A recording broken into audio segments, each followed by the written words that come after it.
नमस्कार मैत्रिणींनो, मी Archana. Stitching with Archana Vaibhat चॅनलमध्ये तुम्हा सर्वांचं स्वागत आहे. आजच्या व्हिडिओमध्ये हा जो वेल्वेटचा ब्लाऊज आहे किंवा घागराचा ब्लाऊज आहे तो कशा पद्धतीने कटिंग केलेला आहे त्याचं परफेक्ट कटिंग मी इथे दाखवलेलं आहे.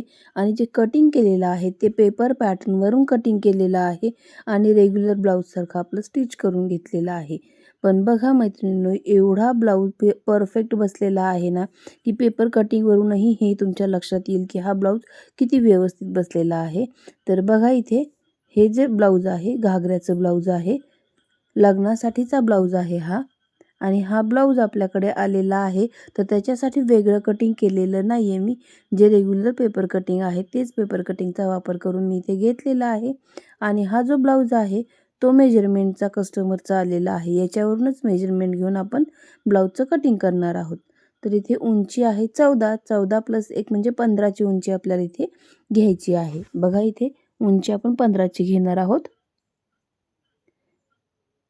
या पद्धतीने आपण इथे 15ची उंची घेऊया.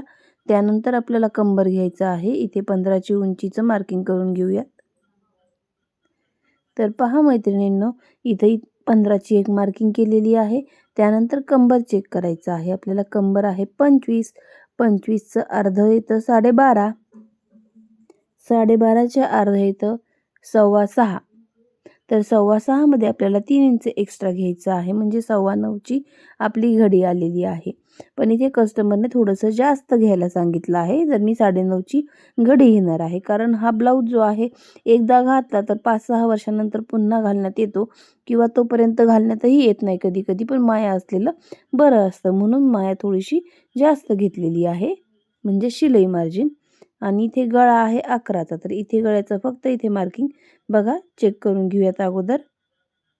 गळा आहे 11 इंचाचा. तर 11चा गळा म्हणजे आपल्याला इथे या पद्धतीने अगोदर टेपनं मार्किंग करून घ्यायची आणि त्यानंतर असं खालच्या साईडला ओढून जिथे 11चं मार्किंग आहे तिथपासून फक्त असं इथे आकार देऊन घ्यायचा आहे. बाकी कुठलाही बदल इथे करायचा नाही आहे. बघा इथे मी सरळ लाईन टाकून घेतलेली आहे. या पद्धतीने 1/2 इंच एक्स्ट्रा घेतलेला आहे, म्हणजे 9.5ची घडी घेतलेली आहे.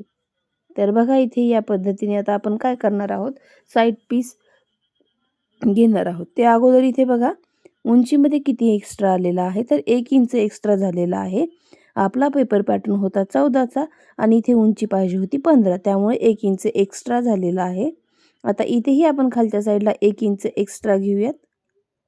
जसं पेपर कटिंग आहे सेम तसं ठेवा. फक्त कुठे काही बदल करायचे असतील तर या पद्धतीने, की जसं मला गळ्याला पंचकोनी आकार हवा होता किंवा पानगळा हा आकार हवा होता, तर त्या पद्धतीने आपण बदल करून घ्यायचे आहे. बाकी कुठेही बदल काही करायचे नाहीत. फक्त इथे उंचीमध्ये या पद्धतीने मी फक्त 1 इंच वाढवून घेतलेले आहे. पहा या पद्धतीने 1 इंच उंची आपण वाढवून घेतलेली आहे साईड पीसमध्ये. त्यानंतर हा जो पार्ट आहे चेस्टचा भाग असतो हा, तर हा भाग आपण कसा व्यवस्थित बसेल याचं मेजरमेंट व्यवस्थित घेऊया. आणि या पद्धतीने जसं आहे तसं आपल्याला हा पार्ट जो आहे तो आखून घ्यायचा आहे. म्हणजे पेपर पॅटर्न कटिंग करताना बाकी कुठेही काहीही बदल करू नका. फक्त उंची जर तुम्हाला वाढवायची असेल तर सेम या पद्धतीने उंची वाढवा अर्धा इंच किंवा 1 इंच. आणि जर उंची कमी करायची असेल तर सेम याच पद्धतीने अर्धा ते 1 इंच उंची आपल्याला कमी करून घ्यायची आहे. बाकी कुठेही काहीही चेंजेस करायचे नाहीत. तर बघा आता इथे मी कटिंग करून घेणार आहे. कटिंग करताना अगोदर मी पाठीचा भाग कटिंग करून घेतलेला आहे.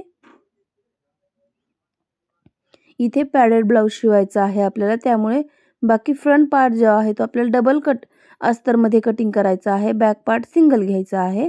त्यामुळे बघा इथे मी काय केलेलं आहे, फ्रंट पार्ट जो आहे तो डबल कटिंगसाठी 4 वेळेस फोल्ड करून घेतलेला आहे. म्हणजे डबल कपडा जो होता तो डबल फोल्ड केलेला आहे.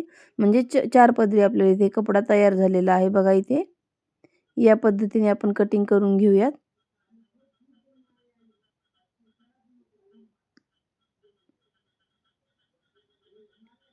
असं इथे मी कटिंग करून घेतलेलं आहे. आणि याचं स्टिचिंग तुम्ही पाहिलेलं आहे मैत्रिणींनो, कशा पद्धतीने शिवलेलं आहे. शिवल्यानंतर त्याचं परफेक्शन कसं दिसत आहे. तर बघा इथे एकदम प्रॉपर फिनिशिंग कशी आलेली आहे किंवा त्याचं लुक कसा आलेला आहे आपण अस्तरवरून कसं कटिंग केलेलं आहे किंवा पेपर पॅटर्नवरून कशा पद्धतीने इथे ड्राफ्टिंग करून घेतलेलं आहे आणि अस्तर कशा पद्धतीने कटिंग केलेलं आहे बघा. जर तुमचा पॅडेडचा ब्लाऊज नसेल तर तुम्ही सिंगल कट केलं तरीही चालतं, पण इथे पॅडेडचा ब्लाऊज असल्यामुळे मी 4 फोल्ड करून घेतलेला आहे. म्हणजे याच्यात 4 पीस निघतील प्रत्येक फ्रंट पार्टचे, त्यामुळे मी ते 4 पदरी कपडा घेतलेला आहे. आणि याचं स्टिचिंग नाही पाहिलेलं तुम्ही, पण याचं लूक पाहिलेला आहे, घातल्यानंतरचं पूर्ण फिनिशिंग तुम्ही पाहिलेलं आहे मैत्रिणींनो. तर बघा, आणि तुम्हाला जर याच पद्धतीचे पेपर पॅटर्न हवे असतील तर तुम्ही आपल्या दिलेल्या व्हॉट्सअप नंबरवरती हाय करा. तुम्हाला याचे पेपर पॅटर्न सहज मिळून जातील आणि त्याच्या किमती वगैरे सगळं तुम्हाला समजावून सांगितलं जाईल. कुठला पॅटर्न कितीपर्यंत बसेल किंवा कुठली साईज तुम्हाला घ्यावी लागेल, कुठली साईज निवडायची, 28 ते 42 घ्यायची का 28 ते 38 घ्यायची आहे, त्याही तुम्हाला त्याच्यामध्येही किमतीमध्ये डिफरन्स असतो. तर बघा, इथे बाही आपल्याला 10 इंचाची घ्यायची आहे, तर 10 इंचाचं बाहीचं ड्राफ्टिंग करून घेतलेलं आहे. याचाही पेपर पॅटर्न आहे आपल्याकडे, पण इथे काय होतं, पेपर पॅटर्नमध्ये बाही बसवताना बराच म्हणजे वेळ जाऊ नये यासाठी मला सवय लागलेली आहे, त्यामुळे मी हाताने कट करते. पेपर पॅटर्नची बाही ही सेम याच पद्धतीने येणार. आणि कसं असतं की आपण हाताने ड्राफ्टिंग केलं तर आपल्याला ड्राफ्टिंग करायची सवय राहते, त्यामुळे मग आपण बऱ्याच वेळेस कटिंग हाताने करतो. बघा, या पद्धतीने जरी तुम्ही पेपर कटिंग मांडली तरी सेम हीच येणार आहे, काहीही फरक पडणार नाही. ज्यांना कोणाला कटिंग जमत नाही त्यांच्यासाठी पेपर पॅटर्न खूप कामाचे किंवा फायद्याचे आहेत मैत्रिणींनो. बघा, ज्यांना स्टिचिंग जमतं पण कटिंग व्यवस्थित जमत नाही त्यांच्यासाठी पेपर पॅटर्न, याच्यामध्ये आपल्या पेपर पॅटर्नमध्ये आकारांचं परफेक्शन खूप व्यवस्थित आहे. त्यानंतर गळा, उंची फक्त याच्यामध्ये कमी किंवा जास्त करू शकता. गळ्याचा आकार खूप व्यवस्थित दिलेला आहे. पाठीचा आकारही खूप छान काढलेला आहे इथे. फ्रंट, बॅक, प्रिन्सेस, कटोरी, साईड पीस कुठेही तुम्हाला काहीही आकारामध्ये बदल करायचा नाही मैत्रिणींनो. तर इथे बघा, हा जो भाग आहे तो या पद्धतीचा आहे. इथे सेंटर घेऊन बरोबर सेंटरवरती अशी बाही ठेवायची आणि कटिंग करून घ्यायचं आहे. बाही कस्टमरने आपल्याला 10ची दिलेली होती, पण इथे 10ची बाही बसत नाही. बघा, 10चं कटिंग जरी केलेलं असलं आपण, म्हणजेच 11चं केलेलं आहे, पण इथे बसत नाही, कारण डिझाईन जी आहे खालची सरळ पट्टी न येता कर पट्टी आलेली आहे, त्यामुळे ब्लाऊजची जी डिझाईन आहे ती छोटी झालेली आहे. बघा तुम्ही, या पद्धतीने ही डिझाईन जी आहे छोटी झाल्यामुळे बाही थोडी लहान होणार आहे. तर बघा, या पद्धतीने आपण पूर्ण कटिंग करून घेतलेलं आहे. आता इथे बघा, हा बॅक पार्ट आहे, याचं इथे टक्स टाकून स्टिचिंग करायची असल्यामुळे मी इथे डायरेक्ट फक्त हा पट्टा जो आहे डिझायनर पीस तो जशाला तसा काढून घेणार आहे, फक्त पाठीपुरता. उंचीमध्ये ॲडजस्ट झालेला आहे. गळ्यामध्ये इथे ॲडजस्ट करून शिवायचं आहे. जसा मटका आकार आहे तसा कस्टमरला इथे मटका आकार हवा होता, तर इथे मटक्यामध्ये मी स्टिचिंग करून घेणार आहे, जरी ड्राफ्टिंग गोल केलेलं असलं तरीही. तर बघा, हा भाग आपण कट करून घेतलेला आहे. हा आपण बाजूला ठेवून घेऊयात.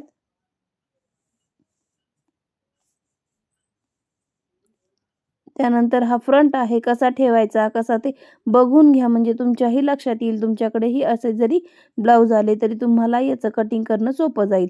आणि जर आपले पेपर पॅटर्न ऑर्डर केले तर तुम्हाला याचं लूक जो आहे तो ब्लाऊजचा एकदम कुठेही बिघडणार नाही आणि कामही एकदम परफेक्ट येणार आहे. फिनिशिंगही खूप छान येणार आहे. जर तुम्ही या पद्धतीने पेपर पॅटर्नचा वापर करून कटिंग केलं तर तुम्ही याचा लूक तर पाहिलेला आहे कसा आलेला आहे. तर तुम्हालाही असं शिवायचं असेल ब्लाऊज आणि कमी वेळेमध्ये याचं कटिंग होणार आहे, वेळही खूप वाचणार आहे. तर बघा, हा जरी घागऱ्याचा ब्लाऊज असला तर तो मी 10 ते 15 मिनिटामध्ये कटिंग करून झालेला आहे. आणि जरी आपल्याला असा डायरेक्ट घागऱ्याचा ब्लाऊज आला तर आपल्याला बराच 3 ते 4 घंटे कटिंगला जाऊ शकतात, कारण याचं पेपर कटिंग करणं, बारकाईने कुठे कोणता गळा घ्यायचा आहे याचं ॲडजस्टमेंट करणं, याच्यामध्ये खूप वेळ जातो. आणि असे जर पॅटर्न जर तुमच्याकडे असतील तर तुम्ही काठपदर असो, सिंथेटिक असो, घागरा असो, कुठलंही ब्लाऊज असो, याच्यावरती तुम्ही कटिंग करू शकता. तर बघा, या पद्धतीने आपलं हे कटिंग पूर्ण तयार झालेलं आहे. स्टिचिंग झाल्यावरही ब्लाऊज तुम्हाला पूर्ण दाखवणार आहे. बघा, इथे आपला ब्लाऊज जो आहे पूर्ण स्टिच करून झालेला आहे. या पद्धतीचा हा आपला ब्लाऊज आहे. बघा फ्रंटची डिझाईन एकदम व्यवस्थित आलेली आहे. गळा फक्त थोडासा मोठा होत होता, त्यामुळे बॅकला फ्रंटला थोडीशी गळ्याच्या शेजारी कापडा अर्धा ते पाव इंच राहिलेला आहे. बॅकला पूर्ण फिनिशिंग जशास तसं घेतलेलं आहे. बॅकला कुठेही कपडा शिल्लक नाहीये. बघा या पद्धतीचा हा जो पॅटर्न आहे एकदम व्यवस्थित रेडी केलेला आहे. स्लीव्जही खूप छान झालेल्या आहेत. बघा स्लीव्जला कुठेही कपडा समोर एक्स्ट्रा नाही घेतलेला आणि फ्रंटचा लुक बघू शकता. पॅडेड ब्लाउज आहे. या पद्धतीने आपण हा ब्लाउज जो आहे तो स्टिच करून घेतलेला आहे. व्हिडिओ आवडल्यास नक्कीच लाईक, शेअर आणि सबस्क्राईब करायला विसरू नका.